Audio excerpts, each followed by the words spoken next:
Hey everybody, this is John at the top of the episode. I wanted to do a quick disclaimer before we get started. The views represented here are our views and our views alone. They do not represent that of our employers. To that end, please do not try and find our employers either. Thanks.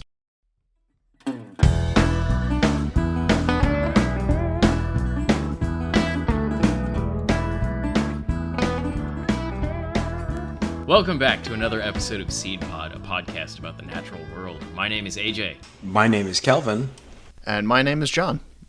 Awesome. And this week we have the unexpected third part in the North American model of wildlife management. But before we do that, we have our invasive of the week. This week we're going to talk about, very briefly, fellas, we're going to briefly talk about Chinaberry, Melia azedarac.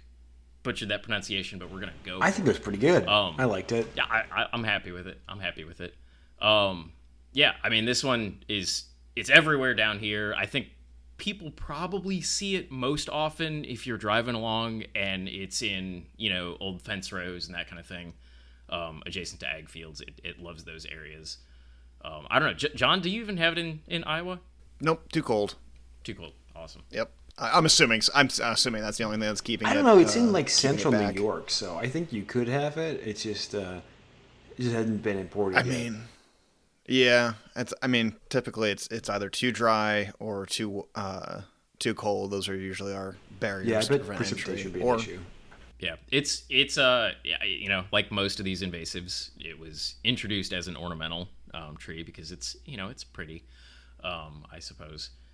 It makes a ton of very visible seeds, which people like for like decorations and stuff like that. Yeah, they're pretty berries. They're pretty red colors. They are pretty berries. Yeah. They're pretty. That's about it.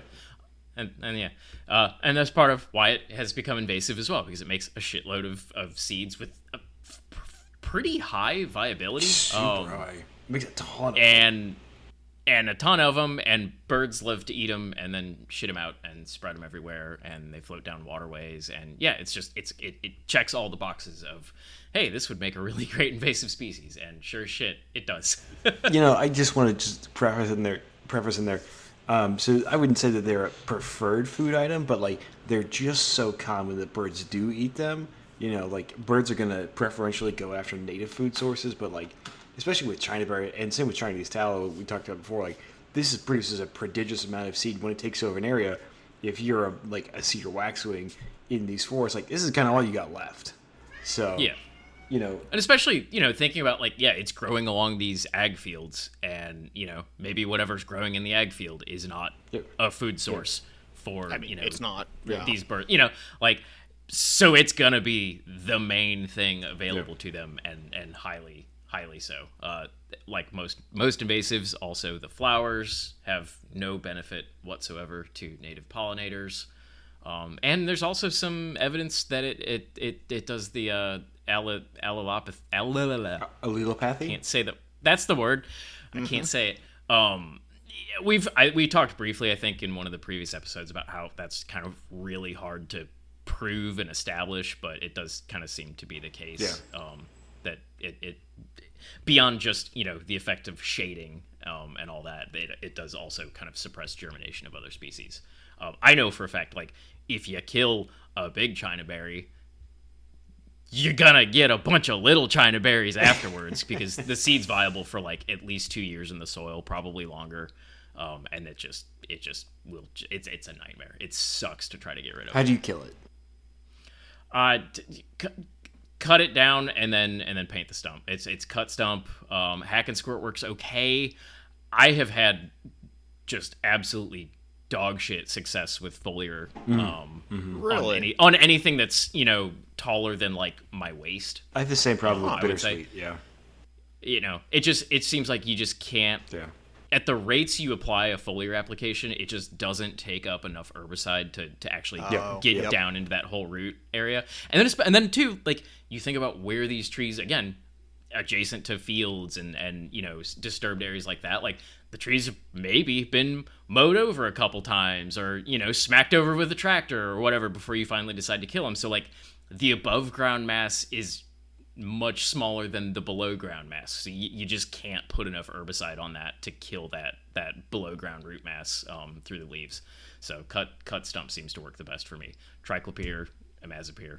Oh, triclopyr, my beloved. Glyphosate don't work. Don't even bother. Yeah, you run into that with some species. It's got pretty wood. I'll give it that. Yeah. No, I'm looking at it. It looks like it's a knockoff walnut or an alternative. If you don't have walnut in your area, it looks that good. Don't plant it for the love of God. Nope. I've also heard that if you like cut it down and try to use it as firewood, that the smoke is like fairly toxic. Oh shit. So I don't know how true that is. That's kind of just received wisdom from from folk. But I mean, yeah, I wouldn't burn it. At least not in a fireplace or bonfire or anything.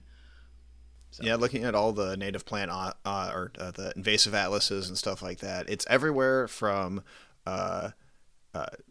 outside of Salt Lake City in Utah.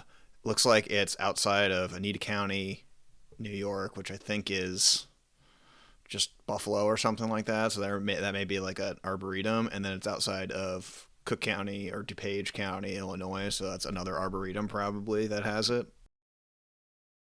I'm just looking at the invasive species now. Yeah, there's a lot of stuff. Cook County's got a lot of stuff going on there. Yeah, exactly. And I mean, there's just so many people there. It's like, it's probably someone brought it, in the 1900s or something like that for a nice garden or something like that. And then, whoopsies. Cook County, famous for the Cook County Penitentiary. If you are at all a fan of the Blues Brothers. Oh yeah. Okay. The only upside I'll say about Chinaberry is it's pretty hard, I would say, there's not really anything native that looks like it, except for like elderberry. You could mistake a small Chinaberry for like a sapling almost. I'd say for an elderberry. you'd really be making a big mistake to do. That's a tough mistake to make. Like nothing else really grows with those kind of leaves. Yeah, like the bark it looks like a bunch of things, but not enough like one thing or the other. Like I'm looking at one where it looks kind of like, in quick passing, kind of like a mulberry, but if you stare at it for longer than 30 seconds, it's like, okay, that's definitely not a mulberry. Or like a cherry, and it's like, no, it's not that either. I'm thinking more like if it's young enough that the bark hasn't really started to furrow at all, like it's still at that kind of smooth barked stage of growth. Gotcha. Like then I guess you could confuse it with an elderberry or something like that. But there's really nothing else that has those kind of that just super fanned out pinnately compound. Pinnately compound. Actually, I think they're bipinnately that many compound. of them. Yeah, they're bipinnately compound. Yeah, it's just and they're very dark. A lot of the times is something that I've noticed as well. Like if you're just looking at the leaves and looking at any other native species next to it, like the Chinaberry leaves have, even apart from the arrangement, they just have like a very unique dark shiny green color to them that doesn't. I don't know. To me, it doesn't. It looks different. It's noticeably different. And then of course, if it has seeds on, seeds or the fruits on it, like then that's nothing else does that either. Do they kind of persist like bittersweet does later into the season, as like an indicator of like, this is a potential invasive, or do they disappear pretty quickly? No, they hold their leaves. Okay. Fairly long. Okay. I will say it also appears that Chinaberry is invasive around, a good chunk of the world. It seems like it's found in South America, as well as South Africa and in a couple places in Europe. So, one for the internationals out there. Cool. Yep. Also looks like you can still get it in a nursery if you wanted to. So, it's not banned here in PA. Yeah, you can still buy it. For what reason, I have no idea. Yeah, it's on our. I think it's on our Dirty Dozen list, which is not things that are banned because that would be silly, but it's basically the 12 invasives with the most acre coverage, and I think it's like 4th on the list here, maybe 3rd. So yay. All right, unless anyone had anything else to say about Chinaberry. Don't plant this. So, don't plant it. Kill it if you can. And if you do try to decide to kill a mature one, just be ready to fight the seedlings for an extended period of time, several years, because there's gonna be some in the seed bank, and they're gonna sprout like crazy. Moving on to our maybe more uplifting segment, our Forest Minute. Something cool, something neat, something you want to share from the last couple weeks. What do we got? So we wrapped up a couple of jobs this week. That was fun. We did finished doing a big fern spray job, and then we wrapped up a planting job that had been taking forever. So just nice to do that. I saw some turkey poults in the woods. That was fun. And then I kicked up a box turtle on Friday, and that was a lot of fun. It was hanging out just in the patch of rough, like, rubus and stuff. And I was spraying stiltgrass, and then when I came by, dude just lit out of this rubus and took off running as fast as he could through the stiltgrass. So that was just fun. It was just kind of fun to see a little box. It was a good sized box turtle, so it was fun to see a box turtle. Are they endangered, or is that a different turtle? I think so. Oh, okay. I think so. Let me look. Not, it may be in it's at a state level, but I don't think they're okay. They're not federally. Oh, yeah, no, I knew that. And it may be something like there may be like a western or eastern box turtle or something like that. There's western and eastern. Okay. But I don't think either. Oh, mine is federally listed? Mine is listed as vulnerable in the state. Okay. That may be what it is, or like great danger or something like that. So. Yeah. It was just fun to see. Just cool little dude. Yeah. I love seeing them. They're so nice. All right, well, I got one. So yeah, we're getting into the year, or into the time of year where, I mean, we're still doing a lot of burning, but a lot of our seasonals are kind of leaving, and so it's kind of most of us old hands, I guess is the way you would put it, hanging around. And so when we have units and properties that need a prescribed burn, you're kind of pulling from a smaller but I guess deeper pool of talent, a lot of experience on deck on a lot of these, and so things kind of they tend to go a little bit smoother, even though the burns themselves are a little more complicated, because you're just not dealing with folks who've maybe only been at it a couple months. You're dealing with people that have years of experience, and so it's a little, I don't want to say more relaxed, but it's definitely enjoyable. We've gotten to do some like fun ones with drones and stuff like that as well. Drone ignition is always interesting. Ooh. Those are kind of like, I like them, but I also kind of don't, because they're kind of boring. Because you're not doing ignition, you're just holding a lot. You're establishing a baseline, and then you're just kind of watching, and then you, that may still take a while, and then you blink, and then it's over, and then all that's left is mop up. It's still fun. It's still fun to have a drone that like shit on fire from the sky. Yeah. It is. I mean, they don't let me fly the thing. I don't have the pilot's license, because you do need to have a pilot's license for it. It's not like an airplane pilot license, but you have to be licensed by the FAA to use those. And yeah, I mean, they're cool. You can knock out a lot of acres at once, especially if you're not, super precious about how spicy it gets in the middle. The spicier, the better. Spice all the way. Yeah. I like, it's really great for a lot of our public land burns. I would hesitate to try to use a drone on a lot of the private lands burning that I do, because those people tend to care more about their pine trees. Speaking of the old hands putting to work, so on Friday it was getting kind of pretty hot. It was getting into the low 80s, which is about where we have to cut off spraying, because otherwise the triclopyr starts to volatilize, and you don't want to kill things you're not spraying. So my business, so we have at the firm, we have myself, we have a technician who's pretty young, and then we have an intern who's also very young, and then we have the other forester. So he and I started the firm, kind of older guys, and we've been doing this for a while.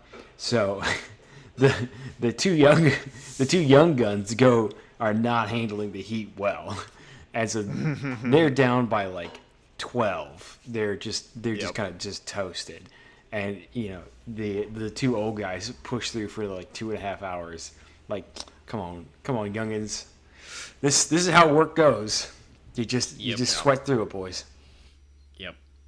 Do you I mean, I know obviously it doesn't work as well for all species, but do you not just switch to using the like Garlon 3, like the amine instead of the ester? We couldn't foliar spray it with the mist blower. Ah, Yeah, Yeah. that's shit. So They don't. Yeah, we that doesn't work. yeah we would have gotten a Hackett squirt, but the place that we had the Hackett squirt was just kind of a fucking brutal mess.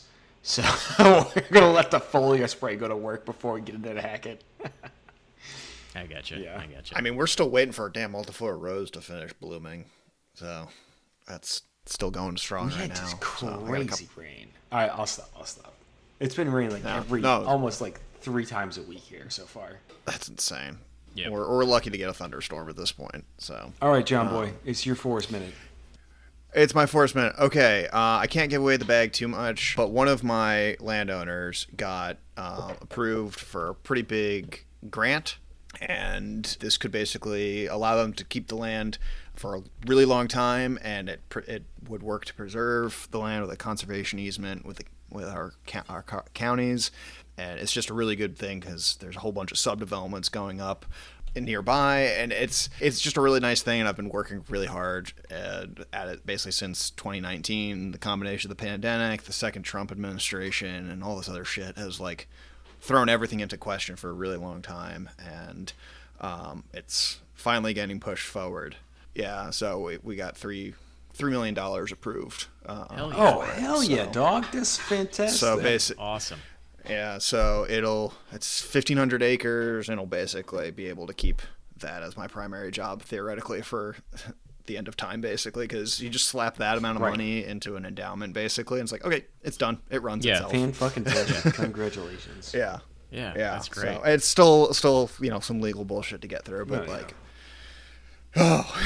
it's a weight off my shoulders. Yeah, I bet that is a long-term project too, from 2019. It's a like, 6-year project, and I've been working on them. And it's like it could be a decent. Like the last time the landowners got approached back in 2008, right after the bubble happened, so land prices had cratered, I think. And anyways, they got offered for 1,500 acres and conservation easement. They got offered to a buyout of like maybe $300,000 for that, and they knew it was worth way more, and so I don't know. I'm very happy about it, and it's a load off my shoulders. Planning. Honestly, in PA, I would have taken that because no one's paying for conservation easements here.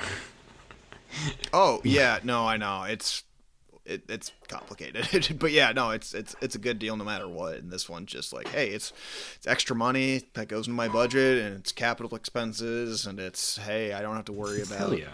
Again, I can put it literally in your savings account, and it turns over enough interest to pay a bill or two. So, hell yeah, dude, that's fantastic. That's fantastic. yeah, thank you. I on the conservation easement, I have a colleague of mine in North Carolina because we were doing this whole conservation easements like legacy thing, and he was telling me that like, yeah, at first the conservation easements can be like drag down the property value somewhat, but if you're in an up and coming area, having like the only tractive forest in an area is actually a very valuable thing. So sometimes it turns around because he works in North Carolina, and so like in the research triangle. Yeah. That easement is actually pretty valuable. I mean, and we're right up against a bunch of county parks as well, so like it meshes well, and it protects the headwaters of a watershed that fantastic. Like is super valuable. It's on the short list to try and bring back brook trout. It's a mouthful. In this creek in Iowa, brook trout got removed because they're sensitive. They need very specific spawning conditions, but also water quality, like not too many pollutants, but also stream temperature, and so I didn't even realize brook trout were ever in Iowa. Oh yeah, they were all over the place in the eastern Iowa. So they're native if you across, look at a map of Iowa, up to the Great Plains. Yeah, if you look at a map of Iowa, like that eastern, northeastern, third, is the driftless area, which is it's this really cool chunk of land where the glacier is more or less avoided during the last glaciation, and there's these really cool vents, and so we've got these relic pine forests out here where it is a literal relic of a forest that was here however many millions or thousands of years ago. Like, we've got Canadian yew in the understory of one of our parks. Oh, it's sick as hell. Oh, yeah, like, if you know anything about, like, if you know anything about Iowa, it currently does not have the weather conditions for Canadian yew to do anything. And I was bidding on a state job out there this winter, and I was like, what the hell is this conifer? Like, it's not fir, but it looks like fir. And he's like, and I talked to the DNR guy that was running. I was like, yeah, John, that's Canadian yew. I'm like, holy shit. Like, brain blew up. Like, that's just crazy to find in a place that's now dry, hot, and humid, and not. Dude, we can't even get Canada yew here in PA. Like, that's wild. I mean, I think one of our big issues with having Canada yew in PA is the deer, but yeah.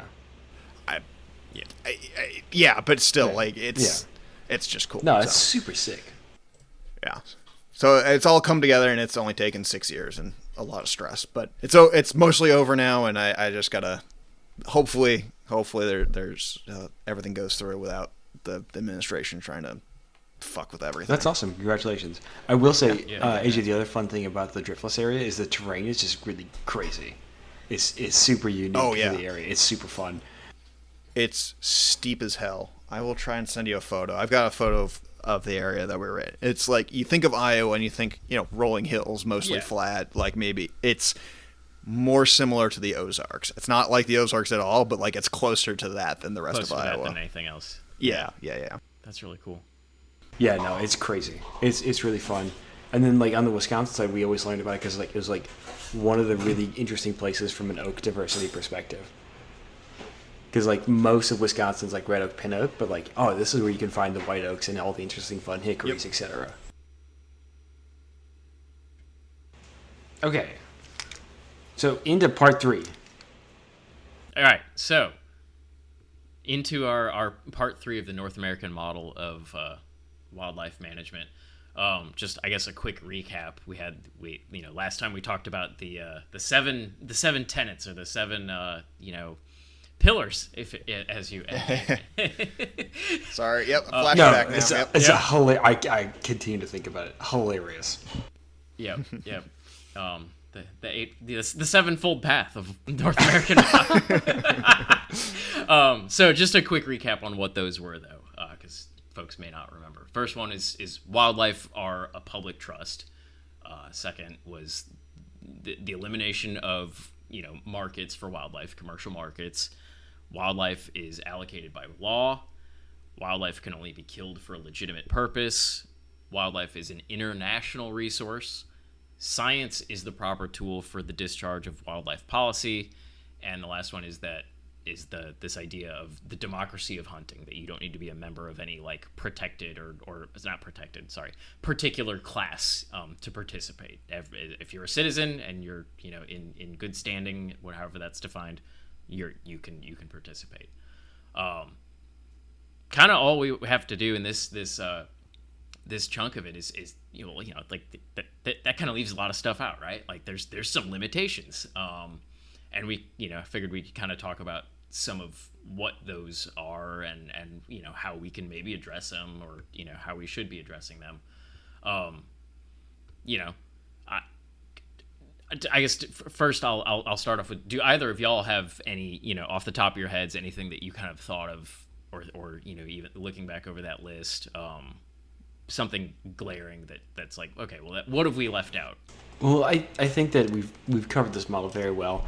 I think the biggest thing that we have to remember is that this is a model. So it is as we've said before, and we're going to keep saying, this is a theoretical approach to see the world. So this is how we would like it to be. It is not how it is. Like, for most wildlife agencies, you have a commission structure where, like, yeah, the scientists write the ideas out, but they have to get approved by the commissioners. So, if we could get rid of those damn commissioners, that'd be great. But also, there's public trust. So, I was going to say, that's the public trust side of it. Like, you got to have public input at some point. Like, if it's being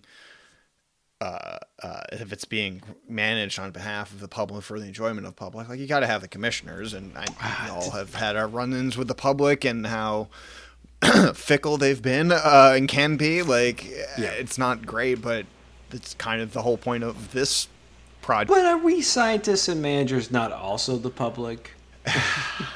Yeah, Yeah. kind We're just of. we're just not, Yes. very much of the public. Yeah, no. I mean, and then the other like downside is like, okay, like who gets a say? Like, a lot of times under the North American model, who gets a say are the hunting public, Yeah, which is true. not always, the best, but like that's who interacts with wildlife and who has like thoughts about it. So that's who we manage for. I mean, there's, something to be said with the financial stake as well, the hunting public compared to the general public. It's unfortunate, but it's just the funding structure of most agencies is like, yeah, they're going to respond to their primary funder, who's going to be the licensed buyers. So yeah, Yeah. I think there's a really fantastic conversation we could have about like, should we have an excise tax on like, camping and birding equipment?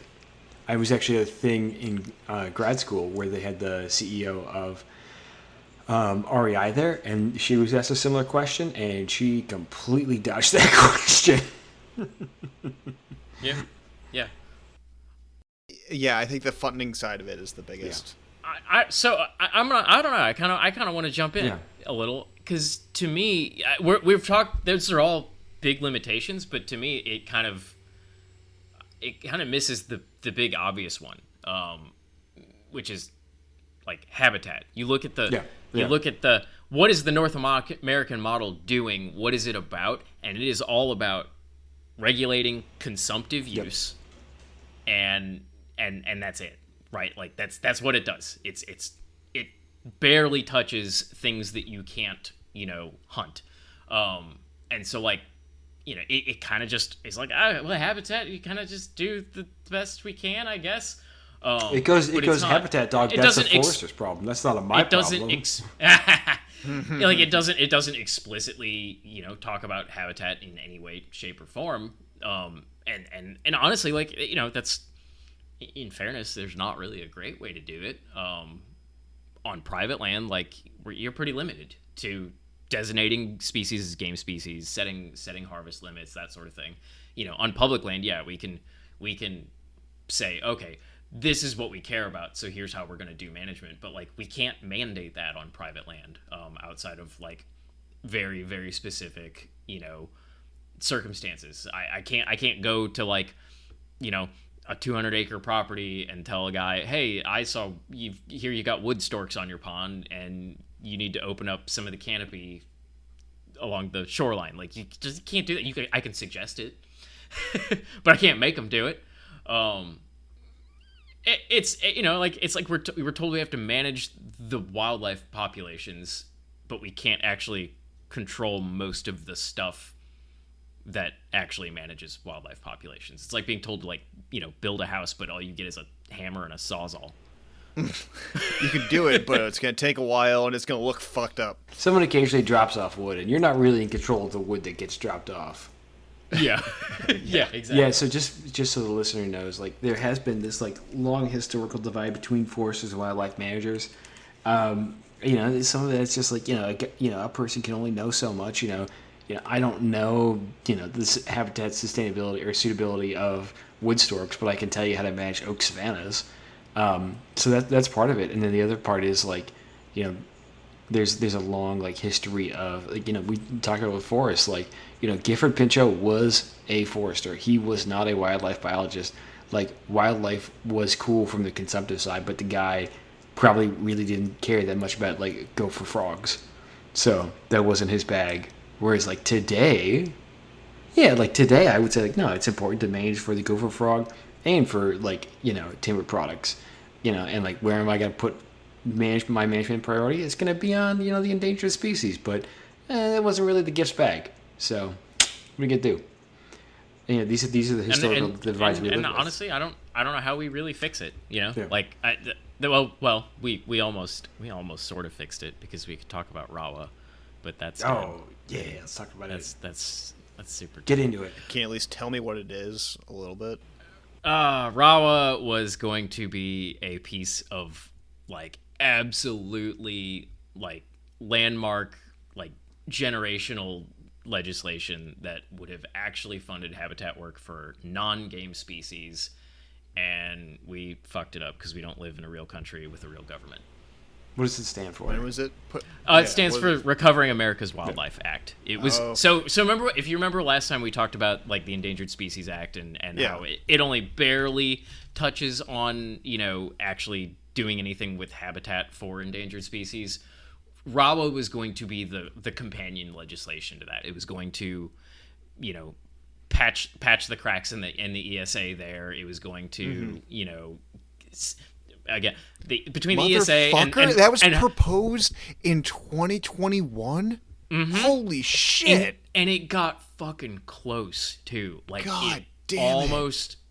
Honestly, I don't know how it fell apart. I'm sure the insider baseball on how it fell apart is maybe mildly interesting if you're like a Washington insider, but from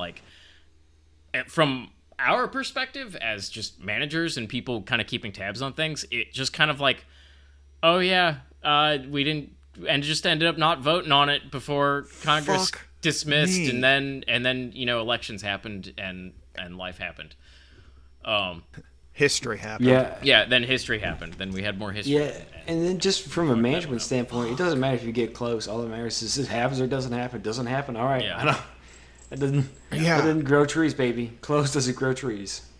Yeah. It would like the remember we talked about WISFR funding and how that's only for game species. Yeah. Like RAWA was going to be the other side of that coin finally. Well, and the other problem with the WISFR funding is it doesn't always get fully allocated. It's rarely, it's rarely fully allocated. And same with like, we weren't out of fuel. It's the oil and gas leases on Fed land, like that is supposed to also go for like habitat, and that is rarely fully allocated.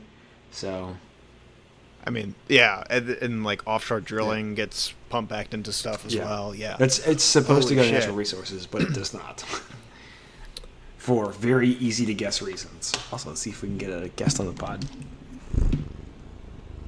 Oh my But god. no, yeah, sorry. I'm looking at this. I'm just seeing all of. I'm seeing, going back to like, the world that could have been if something happened. And I was like, oh my god. This is just classic. And it kills me too because like it was like actually bipartisan legislation too. Like it had tons of sponsors on both sides. Like it was so close to being a good thing that we could say we're not completely hang on a second. Dysfunctional as a nation.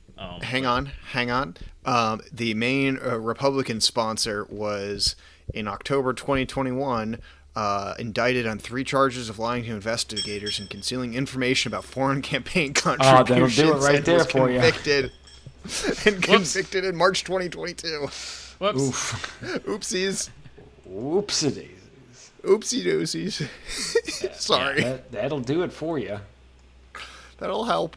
Yeah, that's where that was RAWA, and I don't know when we're gonna get close to anything like that ever again. That would require Congress and the Senate to function and pass more than 1 bill a year. Yeah, and just to pass anything related to natural resources. Because it is now 2025, and remind me what farm bill we're on. 2018 baby. Yep. The last farm bill. Yeah, I stopped going to farm bill listening sessions because, like, all right, man, we're in year 4 of your farm bill listening session. I said the same thing 4 years in a row. This is prime spray season. I'm not going to come here and say the same thing again. Yeah. Pass the bill or get off the pot. Anyway. Back to the North American model. Anyways, cut all of this, John. Got it. So habitat is not considered. That's a huge issue. That's a massive issue. And then I mean what you alluded to earlier though is who are the stakeholders, who is the North American model actually for, right? And it's supposed to be all of the public, right? Like it should be. But hunters and anglers are who we hear from the most. It's who is theoretically helping pay the bills, at least more so than, your birders and hikers. Though, and so that's probably who we end up listening to more than anyone else. Just and it would be even if they weren't paying because they're the ones that are the most engaged. That's what I was going to say. They're the ones who, for better or for worse, touch the wildlife, metaphorically or physically, more often. Like, Yeah. I will say, though, it is important to remember that non-consumptive uses, that we call them non-consumptive uses, are still impacting wildlife. You know, like when you're getting out there and you're hiking around Oh yeah. during like elk calving season, you're still stressing and moving elk around. You know, these are still impacts, even though it's not a physical impact of, Not shooting it. 120 grain arrowhead. You Oh know, yeah. Yeah. these are still consumptive. You're just not consuming the animal. So Right. It's it is a It's not. difference in not. It's a difference in degree, not distinction. You know, even the best bird watchers are still going to disturb some birds and change habitat, or sorry, change behavior. So like, these are still consumptive uses. Oh God, yeah. Don't get me on a rant on some of the fucking birders Oh I've yeah, seen. no, there's terrible bird practice buddy. that happens. Yeah. Oh yeah. So these are consumptive uses. We just don't call them consumptive because you're not eating it. So, it still has an impact. I mean, it's not a. It's none of these things. These things can be good and bad, but an impact is still an impact. It's important to remember that. Yeah, absolutely, absolutely. Um, and I mean, even aside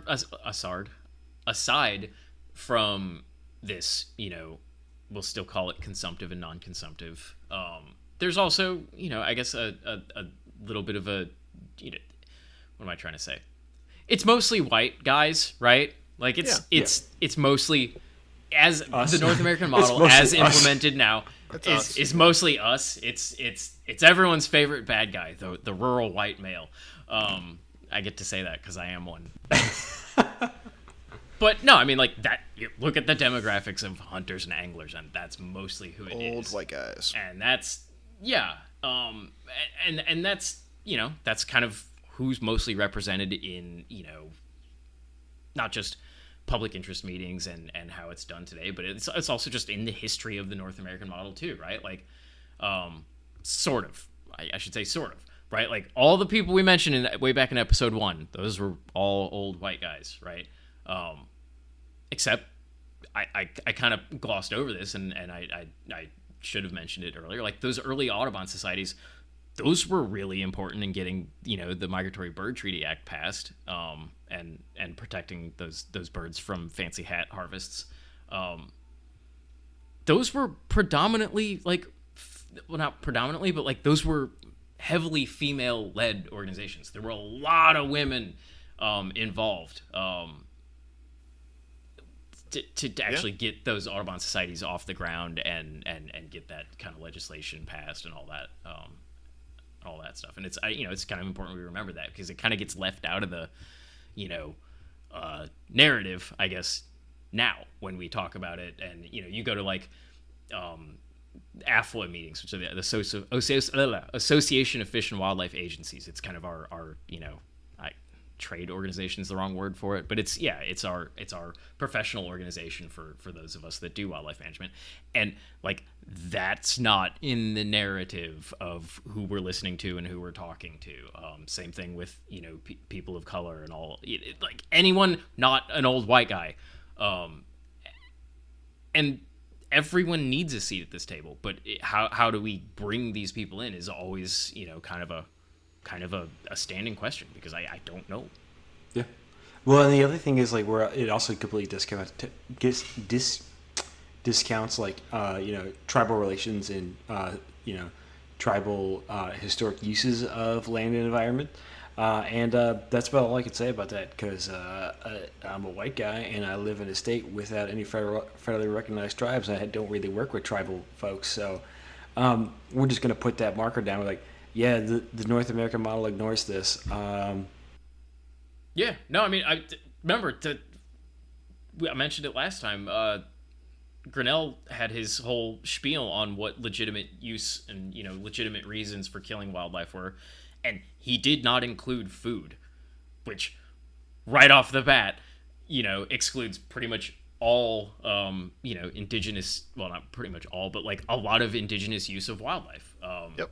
And we discussed it last time. Like, yeah, maybe we shouldn't be having commercial harvest, but like wild game markets, that's an important part of like that kind of sustainable harvest and trade is like a huge part of their cultural traditions, especially thinking about like First Nations people in Canada with long-standing traditions of like seal harvest and that kind of thing. Like there's a lot of cultural importance there on not just harvesting seals, but then all the trade that goes on in between with all the parts that get used essentially. And that North American model does not allow for that. Like it, on paper, as implemented, doesn't really recognize that as being a legitimate use, and that's obviously fucking wrong. Yeah, and these are all important things to include in management, but they can also be used, I do think it's important to acknowledge that tribal relations go both ways. I don't want to like noble savage, tribal folks. Like you can have, things happen. So like in Wisconsin, like if the tribe and the state negotiating about like certain things and the negotiations aren't going well, sometimes the tribe will over harvest walleye, just as a negotiating tactic. So like we want to make sure we're not doing any noble savage stuff. So No, yeah. everyone's just people, man. Everyone's just people. I was gonna say they are people. They're people. Yeah. Yeah, everyone's people. You can, but like seal hunting and these traditional uses can be important tools in management. So like it's all a give and take, and the model doesn't really fully account for that because, again, when we talked about all these famous people in conservation, they're largely all white dudes working in the early 1900s when the take on indigenous people were like you just make them whitish, get them off the land, make them white. So. That's kind of the thing that we're dealing with. And, there's a lot of effort being made to be more responsive to, those stakeholders, tribal groups, and to acknowledge not only the impact, but the knowledge they have. But, just want to put out, this does not, the model as it exists does not fully encompass the diversity of land users. Yeah, it's developed from a specific set of, settings and history and all that sort of stuff for one specific group of people, not it's roughly Northern European who came up with this and all of their influences, not anyone else really. And I think we also kind of need to we need to there needs to be some acknowledgement and also work done to kind of lower the barrier of entry too for not just we're not talking about indigenous peoples as much as just non-white, right? Like if you're going to go enjoy public land and go hunting on public land, well, most of the public land is in a rural area. It's not right by the city because that's where the land is cheap and it hasn't been developed yet. And the demographics alone make that a higher barrier of entry, for somebody from a city, which is also going to be more likely to be a person of color. And hey, guess what? If you want to go up to these rural areas and enjoy it anyway, well, you need time and a way to get there. And again, because of the way that race and demographics and money and leisure time and all that are linked, like, well, that's going to be tougher to do. Yeah. It's going to take more of an effort. Yeah, it's just a higher barrier to entry. Well, and then we don't even need to talk about like just the actual straight up racism and everything else involved in how we mostly don't make minorities feel welcome and safe enough to enjoy the land in the first place if they can even fucking get there. That's exactly what I was about to say. People do not feel comfortable in these spaces, and I don't necessarily blame them. Like I was gonna say that same thing, Cal. Was like I mean, I would not be surprised, and I'm not. I don't feel if you feel bad or not feel bad, but like feel excluded. I'm sorry, but I get it. Like you don't see a lot of your faces reflected back and who's using the land out here already. So. Yeah, and a lot of like to stereotype white dudes like they're not always the most open rednecks with guns are not always like the most people you want to talk to if you're Hispanic, let's say. That's not historically a demographic that's going to be great to run into. So like these, it is an issue, it is a barrier. How we get over that, I don't know. There's been a lot of things tried, and that was kind of what I wanted to touch on next. Is how do we fix any of that? So you can find papers. People love writing papers, right? I mean, Calvin, you're in academia a little bit. People love to write ivory tower papers about how we need to indigenize the North American model and whatever the fuck that means. And maybe that's important to do. I don't know. Maybe that gets something done. Maybe that moves the needle, moves the ball a little bit one way or another. I couldn't tell you because I'm not in that world, and I kind of just care about what gets shit done. But that's out there. You can find lots of academic papers critiquing this. But like on a practical level, we need to hear from the public. We need to hear from people. I work for a government agency. I need the public input to say, this is what we want from our, wildlife management agencies. This is what we want to see, money going towards in terms of lowering those barriers to entry. That anytime we do anything, there's a public comment period. Like we love usually to hear from the public. Except for all the times when we yeah, exactly. Except for when it's, I want to see more deer. We love to hear from most of you some of the time. The listeners of this podcast we want to hear from. That's it. Yeah, right. Yeah. If you have opinions on the raccoon hunting seasons, I don't need to hear that part. Right, yeah. I don't need to hear about how it was really difficult to find a deer that one year and never let us forget about it. I don't need to hear about how we're dropping the coyotes out of the black helicopters. It does not happen. Dude, we just don't have the budget for that. Yeah. Who can afford helicopter flight at this time? point, Jesus. that is my response to anybody criticizing like any of our public lands. Is like, with what money do you think we're doing this? What do you think? Where do you think the money comes from? Because I guarantee you're imagining dollars that do not exist. So on the subject of like getting people involved, and one of the things we've in our town that we've done really good at is we have, and it took a lot of effort. It took a once in 1,000 year flood event that basically, wrecked a downtown creek to get like this whole system of parks involved and retention basins and pumping stations and all this stuff done, because how water works here is it flows off the city really quick, but also we get 3-inch rainstorms that can just sit over one area for a really long time. And, obviously concrete doesn't absorb anything, but even then your soils aren't going to be able to absorb that much either. And so we have a really bad flash flooding risk. And so one of the things that has been really successful is it's not revolutionary, but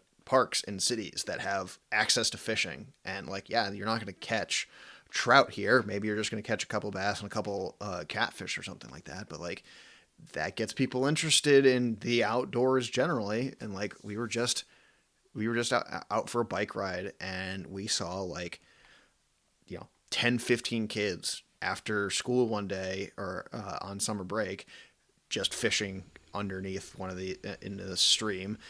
We saw one of our Filipino communities celebrating a patron saint day as well, and a bunch of people biking and walking, and and a couple of people cooking out. And it's it's just having, if you can't bring people to the parks because the park is so far away, you just got to sacrifice some parking lots. Yeah, bring the park to the people. That's really what it is. It's does Walmart need a 80,000 lot parking structure or whatever? No, it doesn't. Make it a freaking park, guys. It's very funny to me that okay, so wildlife management, we don't do as much, but y'all are foresters, right? You're used to managing for the long game, and how just awful generally the whole natural resources field is at managing people for the long game. No. If we don't get 50% more, participation in X, Y, and Z within 6 months. We're gonna axe this program. It's like, y'all, like this shit takes time. Like, But counterpoint, AJ, we have that. We are using our like big parks, like our flagship national parks and stuff like that. Like we are using them to the bone. And like again in Iowa, we're 49th in the country for public lands, but like we are at capacity for our public lands, and like we're using them. Like I think we've got the success. Now we just need to translate it to those people saying, yes, I would like political change. yeah, Like that's where we're at. yep. Yeah, and it kind of touches into the next thing I had to bring up, which is like, yeah, and this is a huge thing in wildlife management and in our management agencies. It's this, the old triple R, right? Everyone, are you familiar with that? The 3 R's, the recruitment, retention, reactivation. Yeah, it's the other way. Yeah, reactivation goes first. Whichever. I've seen it in all different orders. Reactivation goes first because it's easier to reactivate someone than to recruit someone. That makes sense. Whichever. This is it's the idea. This is about hunters and fishers. Hunters and fishers is how it's been used historically, but I would argue that we kind of need to expand that also. But yeah, it's getting more people involved, keeping them involved, and bringing them back if they dropped off, for whatever reason. And there's tons of programs and initiatives, aimed at that. Not just like, oh, my agency wants to have more people hunting, but like there are nonprofits out there. There are other organizations doing that kind of work, and a lot of those are also importantly not focusing on the rural white male demographic, right? Like you've got just off the top of my head, you've got Becoming an Outdoors Woman, you've got the Artemis program. Like those are both specifically aimed at getting more women involved. Women owning woodlands. You've got women owning woodlands. Oh yeah. I've heard that one. Hunters of Color is another one that I've heard of, although I don't know anything about them, or I have never interacted with them. There's probably a lot more that I'm not thinking of. These are just the ones I can remember off the top of my head. And you know what? Like, it's really good that like those kind of organizations aren't facing any kind of like existential threats to their existence, and like federal funding that supports them. It's really good that they don't have any problems like that to deal with. Wait, because that'd be really AJ, this just in.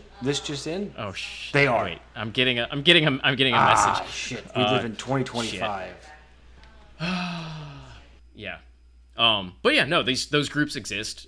They're probably all hurting right now. So if you have a way to become involved or help them, I would highly suggest seeking out the one that fits the bill for you the best, and seeing what you can do, or just participate. A lot of these things, a lot of grants are contingent and hinge on how much participation people have in the thing that the grant is funding. So like, yeah, it actually can help for you to. I get this all the time with the. So this is kind of a tangent, but like with the Farm Bill programs sometimes, where people don't want to sign up for things because they feel like they're taking money away from people that might deserve it more in some weird Seriously? way. Like it's not the typical people. It's like, it'll be like, a young woman who just inherited 30 acres or something. Not, the 400-acre farmer who's been in equip for 20 years. Yeah. And it'll be for like, a wildlife funding pot and not, the tree planting pool. And it's like, no, actually, like we need to show that these are actually, this money needs to get used, because if it doesn't get used, they stop giving it to us. But sorry, that was a tangent. I just got myself sidetracked. No, but it's true. Like, I mean, in general, but yeah, though, no, participation Yeah. is what shows that it's being utilized and is worth funding in the future. Like, that's just how that works. Not being proud of, but just being like understanding of like, yeah, man, like we use equip money. That doesn't make you less of a person for it or something like that. That just means like you need help to meet your objective. Like this is why we ask people who make more money to pay taxes, is because we want to do good. yeah, okay, there's a lot of flaws with Equip and the FSA in general, but like, let's look on the bright side of life for this episode for that.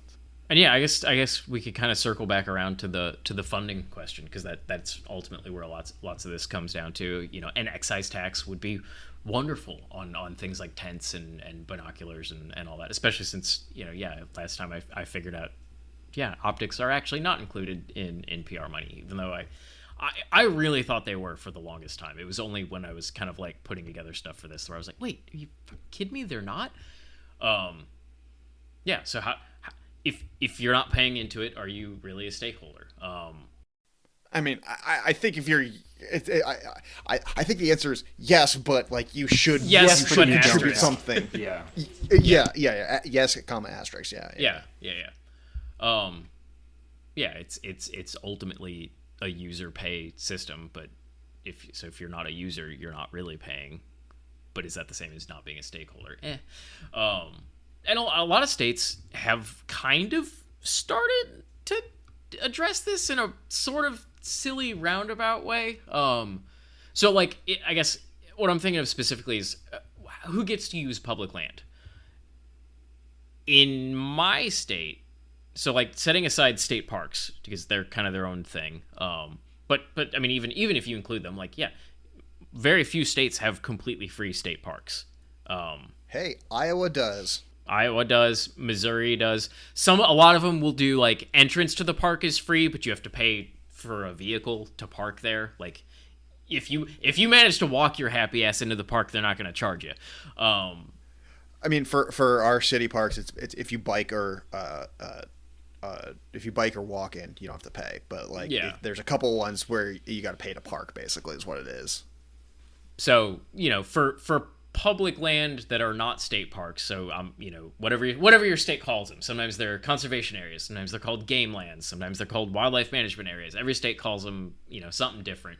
But for a lot of states, you have to have either a hunting license or a fishing license in order to be on that land. Like, that's just part of the deal.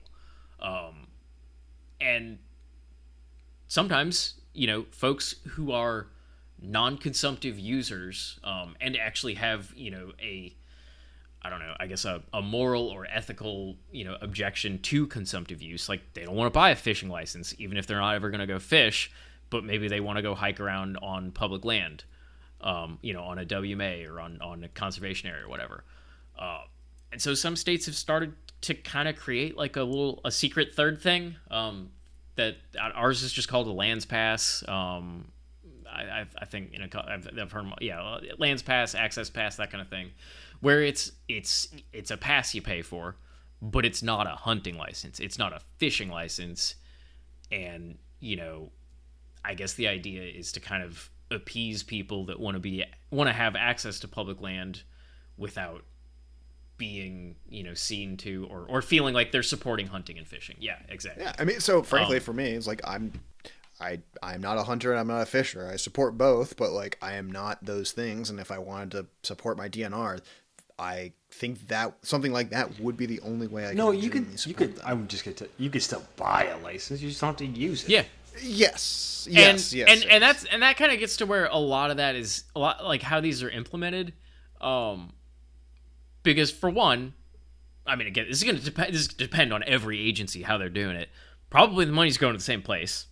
Like, it's not like your $20 for a lands pass is going to non-game and not game species. Like, it's probably all getting used for match for PR money, to be honest. But so my state is actually very silly. Because in my state, a lands pass is $30 a year. The most basic ass resident fishing license, which gets you all the privileges of a lands pass, is $15 a year. Do they have people using the lands pass then? There are people using the lands pass. Okay. And the reason it's more expensive. Okay, so this is the other. Actually, I take that back. I said it was probably getting used for match, but no, because it's not a license, the money from lands passes this is my understanding, at least. This is how it's been explained to me by, people whose job it is to understand the intricacies of those laws. My understanding is the money from lands passes can't be used for match because it's not a license. Oh, interesting. Which I'm like flipping back through some notes I wrote down. That's why that was the thinking about making it more expensive than a fishing license is because if you buy a lands pass instead of a fishing lilicense, like it's actually making us leave like $15 gets us 45. Right. If for 25% match for PR money basically. So if you decide you want to buy a lands pass instead of a fishing license, you're making us lose out on money. So we're making the lands pass more expensive to make up for that. So it's all very, very fucking silly. Well, I will also say, just like back to John's point or John's question, like we already talked about this with the the duck stamp. Like there's a long history of people just buying duck stamps to buy duck stamps because it's a pretty piece of art. Yeah. So people can. That may be what I do this year. Yeah. Yeah, you can, and you can do it. People do it. It's not a weird thing. It's actually, I would say, a pretty normal thing. You just gotta go to the post office. You can buy them online. Let's talk about some other stuff. Let's keep moving here. Yeah. We'll keep it moving on. As far as funding goes, the only other thing I wanted to touch on is the the sales taxes that like Missouri, Arkansas, Minnesota did. We mentioned that previously. Makes everyone a stakeholder because you're all paying into it, right? And I would say like not just the fact that the departments then have money to do things, but like I know at least in Missouri, MDC, Missouri Department of Conservation, has a lot more presence in urban areas than a lot of other state wildlife management areas in their respective states' urban areas. And I think a lot of that comes down to like everyone's paying into it, so there is kind of a more of a departmental obligation to actually reach all of the citizens of the state rather than the ones just close to a conservation area or close to a WMA. So I think there's something to be said for that as well as a way of making that tent a little bit bigger and not just making sure we have more stakeholders, but also making sure those stakeholders are having their needs addressed. And I don't know. I think there's something to be said for that. I don't know how we get to having more of those voluntary taxes, but man, we could dream. We can always have hope. Oh, I mean, my favorite voluntary taxes for Iowa is that we actually did something. It wasn't voluntary. It was a completely mandatory, public lands tax, basically a land water legacy tax. I think it was passed in 2016 or 2017. It was this big thing. It's gonna be like a tenth of a penny or something like that per whatever. I really forget what it was, but it was gonna like kick in like some a couple extra $1 million into the DNR and county and all these other parks programs, funds, a whole bunch of restoration work and it got passed by 60% of the population, but the legislature, which was all a bunch of Yahoo Republicans, said nope, we don't believe this is what the public wanted, and so they refused to actually fund it and like provide it, write it into the code. So for the past 10 years, basically, it's been sitting and languishing because they don't want to approve a tenth of a penny tax or whatever. That would be a universal improvement, but they will try to prevent the DNR from acquiring new lands as a way to save money somehow. So it's fucking frustrating. Everything is politics, unfortunately, and I hate it. Yeah, and the other thing about politics is natural resources usually loses. Oh God, yeah. I don't have gas money. Are you kidding me? Okay, so we've talked through the holes in the. Yeah, we've definitely hit the holes in the model. Kind of a lot of the shortcomings. Should we compare it to some other models? We certainly can. We sort of touched on that in some of the in the previous episode, but Yeah, I mean, Calvin, you've got more of the international experience than I do. Yeah. So what I learned a lot about the international models when I was learning about the North American model, because how do you learn about the North American model if you don't talk about the other models? So in some of the other models, so like let's take South Africa for example. So this is going to be really again specific. Oh yeah, theirs is really interesting. Yeah. So this is going to be really specific to South Africa. This is not, true of all African countries, just of South Africa. So in South Africa, you have a number of charismatic, T&E species and a lot of CITES stuff. T&E threatened and endangered CITES that's the International Endangered Species Act stuff. So like elephants, rhinos, etc. And then you also have a really fun history of colonization and these really giant like farms. And so on these, and then these farms are not really super great as like cattle ranches and stuff. And so now you have game farms, which are game ranches and stuff like that. So you have these really big, like a couple of 1,000-acre game ranches that have been founded, and you have really cool species on there. Like rhinos and giraffes and elephants and all this kind of stuff. And these are all existing within a fence. So you have high fence, and all of the wildlife on there exists at the, and is owned by the landowner. And so like it is managed. That management happens between the landowner and the nation. So like with elephants, you can get elephants on land because you have problematic elephants in places. These are really big critters, and so sometimes you'll have some elephants go to these game farms, and so like that's owned by these elephants are kind of partially owned by the state and partially owned by the landowner. But there's trophy hunting happens and stuff like that because these are owned animals, and this has been an effective way to maintain megafauna and some other challenging and interesting animals in places that are not easy to do it because these are owned and managed animals.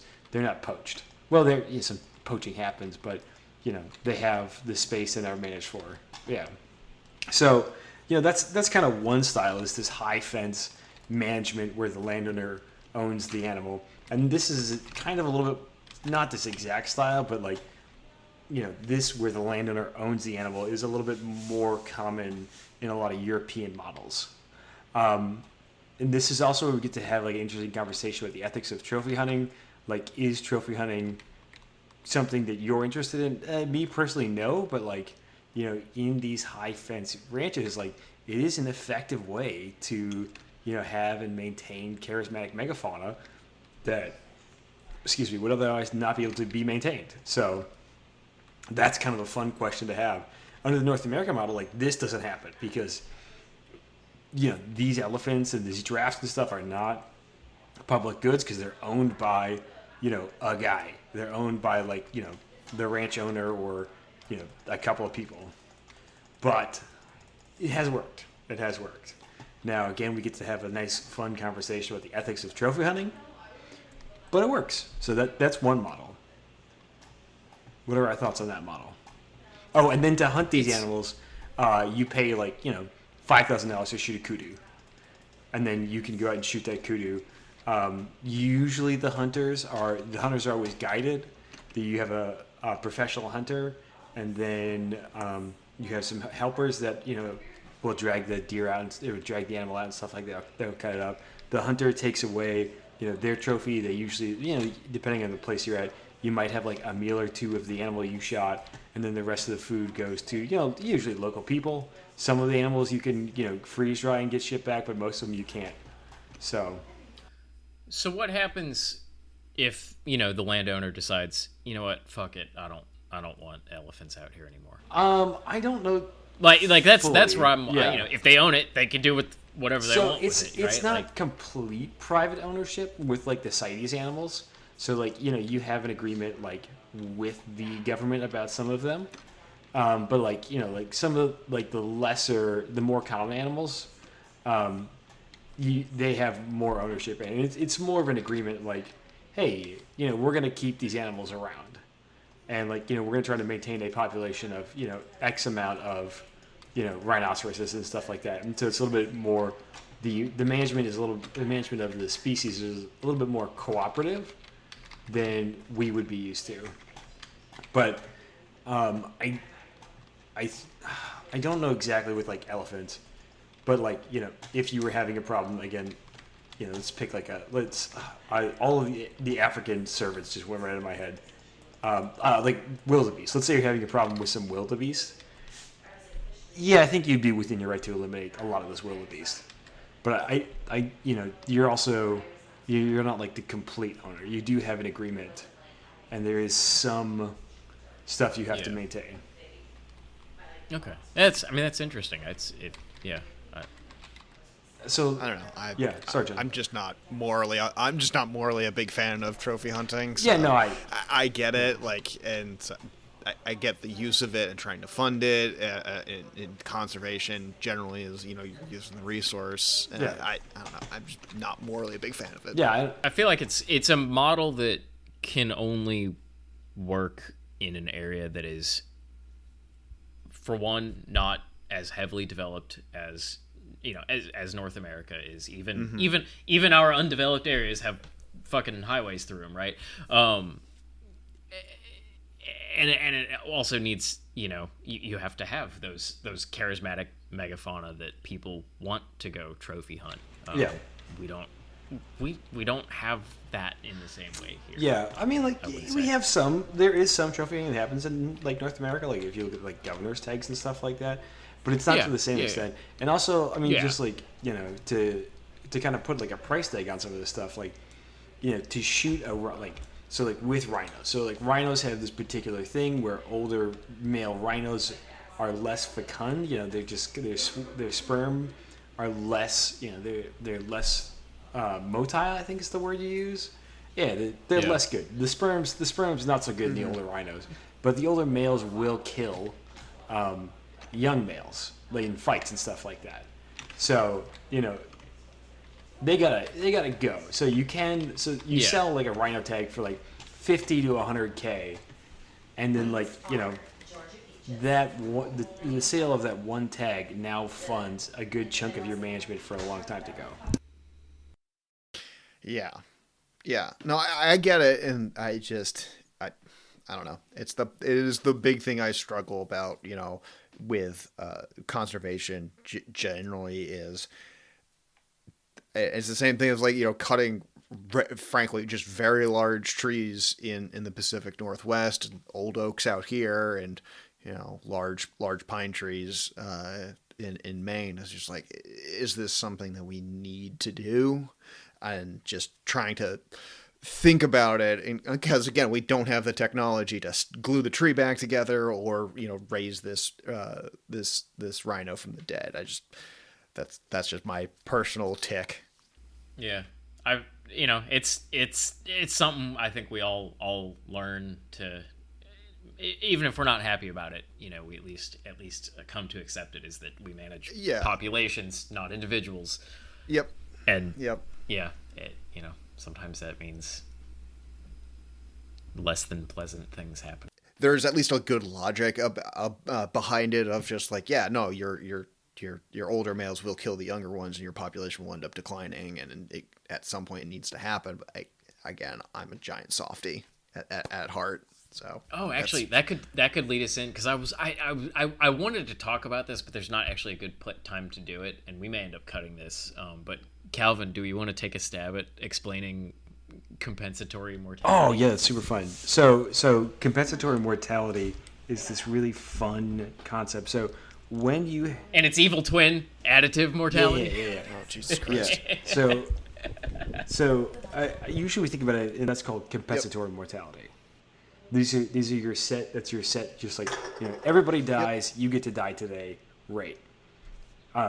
And so how you reach that number, it's again, for a population, it's usually pretty stable. It can change year to year, but over like a 10-year period, it's going to be usually pretty stable. Like let's say like 5%.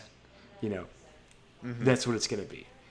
So like I guess to just pop in real quick is the reason it's called compensatory mortality is because regardless of what kills any individual animal, the idea is this overall mortality rate is going to be pretty stable because animal gets, depredated, right? That death is compensated for by decreases in other causes of mortality. We can get into that a little bit more, but it's basically like if this animal gets depredated, well, that's fewer animals on the landscape, and you have a lower mortality rate from density dependent diseases because there's just fewer animals to spread them, and so the overall mortality rate is then relatively stable. Because some we talk about it, but without I think it helps to actually say, well, what the fuck is compensatory mean? It just means it's compensated for by other sources of mortality either going up or down. Yeah, so this is like your all-cause mortality. Like your all-cause mortality is going to be usually low rate, and this is again usually with your common animals. With your teeny animals, weird stuff happens because like wolves on Isle Royal, like you have 2 wolves fall down a cliff and all of a sudden there's a huge problem because you got 10 to start with. So this works best with you regular animals. So you have a set number of animals that are going to die every year. From a biological standpoint, we don't care what kills them, they're going to die. The animals probably obviously care. They would probably rather take a 7mm to the heart rather than starve to death in the snow, but it doesn't, biologically doesn't matter. So there's your compensatory mortality. These animals are going to die, so we try to manage them on that compensatory rate. That way, because this helps solve some of our social issues.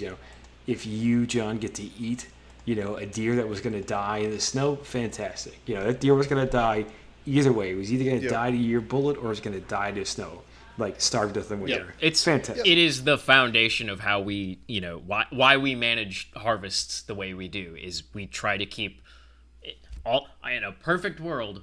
All harvest from hunting is it's still in that compensatory mortality realm. It does not cross over into additive, unless we need it to. Yeah. Unless we need so it you're to. theoretically not impacting population dynamics at all because these are animals that were gonna die anyways. Obviously not the individual animal you shot because you can never predict that. Additive mortality is we're adding to the mortality rate, and so things are dying that should not have died, and now we are impacting population rates. Sometimes it's good, sometimes it's bad. So like I want to see additive mortality in white-tailed deer because white-tailed deer populations are crazy. Achieving that through hunting. If we're doing chronic wasting disease management, like I want that mortality additive as fuck because we need to drastically lower the density. Now, natural predation rarely ever meets compensatory mortality. So like coyote predation of white-tailed deer is always in that compensatory range. Like coyotes fundamentally will never impact white-tailed deer populations. You could have the most coyotes. Try telling that to any frickin' person ever. I've written the article, man. I know. I've written the article. But like natural predation rarely ever gets to that near that compensatory rate. Like, they're eating things, but it's not meaningful. Because if it did, you wouldn't have the fucking animals in the first place. Yeah. Yep. So, but, hunt and recreational hunting also rarely ever gets near that compensatory rate. So that's why recreation hunting fails as a control for white-tailed deer populations. Is where, especially if you're taking mostly antlerless deer or mostly antlered deer, you're never going to impact populations because, white-tailed deer are herbivore that's evolved for some level of predation. Mm-hmm. So there's the okay. Yeah, it's a super fun concept. Oh yeah, and then because we really get into it and start model because this will all be modeled out, and you can do it in R or just really complicated Excel sheets that I don't miss having to do it all. Fucking oh god, the old age structured populations and fucking matrix math and all that other shit. Basics of wildlife biology, baby. Yeah, baby. Yeah. But yeah, no. So I did kind of want to touch on that because it is kind of fundamental to a lot of how, how a lot of wildlife management is conducted. Well, we want more wildlife, right? More wildlife good, and how do we keep populations in existence when we're hunting them? And people, if you don't have this background, like, you probably never really thought about it, or if you did, you're kind of like, No, not at all. I don't know how the fuck, how do we still have deer if there's 10,000 people in the woods hunting them every year? Well, this is how. Yeah. At some point, everybody dies, and it's just a question of what kills you. Yeah. Okay, that makes sense. Yeah. And how fast do you die? Usually, with recreational hunting, again, you're never reaching compensatory mortality. Just because it's hard to do. It's really just all those mortality factors playing off of each other, and tweaking the dial on one fundamentally has to tweak the dial on the others in some way, because so much of this stuff is density dependent or carrying capacity dependent. Yep. To some extent, right? Like, too many animals in an area gives you food stress, which means that the animals have worse body condition, which makes them more vulnerable to predators. So the predators get to kill more, and also the food stress. There's these things are somewhat self-regulating within limits, and that's kind of where we play in the realm of okay, but we got totally distracted. We were talking before about other models of management. So then you again, and we're gonna talk just in broad strokes here. So then you have some more European models. So like a German model. In the German model, like, the landowner owns the wildlife. This is no democracy of hunting, of management. This is the deer on the property is owned by the property owner, and this may be a right that goes back to some nobility claim, etc. So that's why. So European models operate on different things. It's not equality of access. There are, in fact, people who are better than others or who have more right to access. And you do have, market hunting in Europe. So different model entirely. So there, the landowner is going to write a management plan. They usually work with a state biologist or their own private wildland biologist. And, the state may tell them, or they may tell the state, hey, we're going to take 25 deer this year. And then they take those 25 deer. Do they eat all those deer? No. Maybe, they eat like 6 of them and sell the rest to the game buyer. But that's kind of the European model, is you have this, it's a lot more, prescriptive or descriptive, we're going to have, and it's owned. So it's less of like wildlife do what wildlife do, and it's more of wildlife do what I say it does.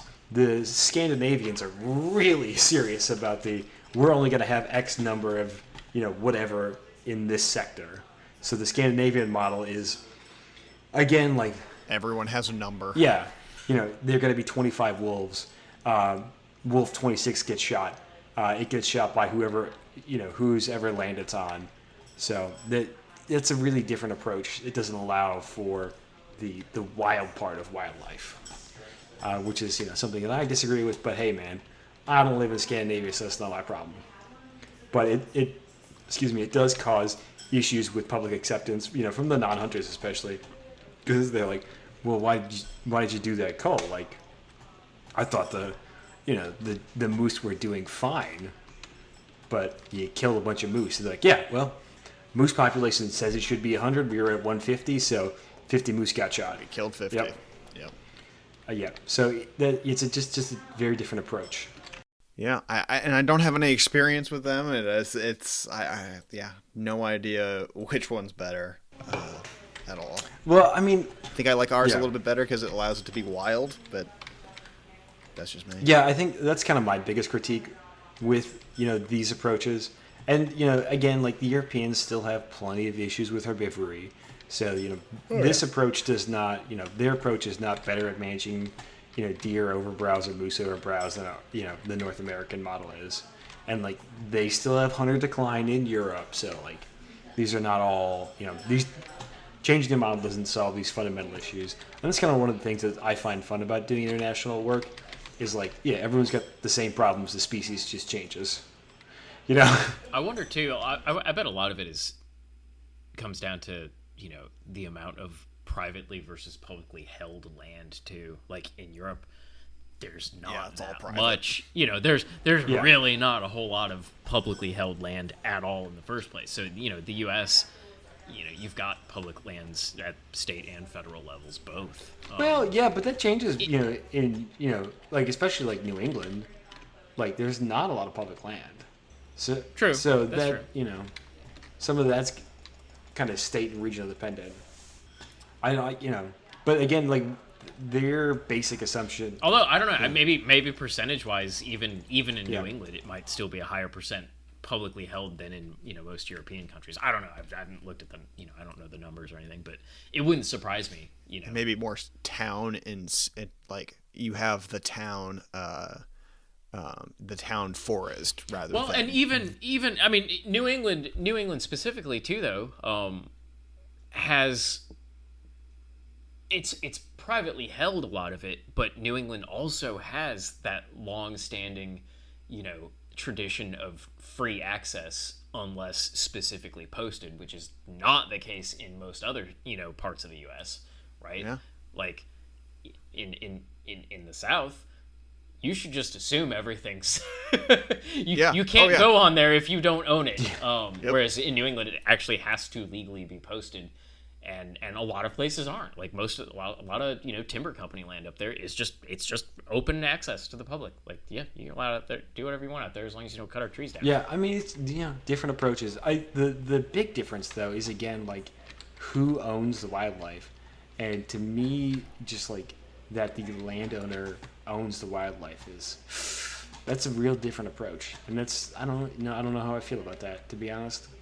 I don't like that the landowner owns the wildlife, and that you. I don't even like that landowners own the plants.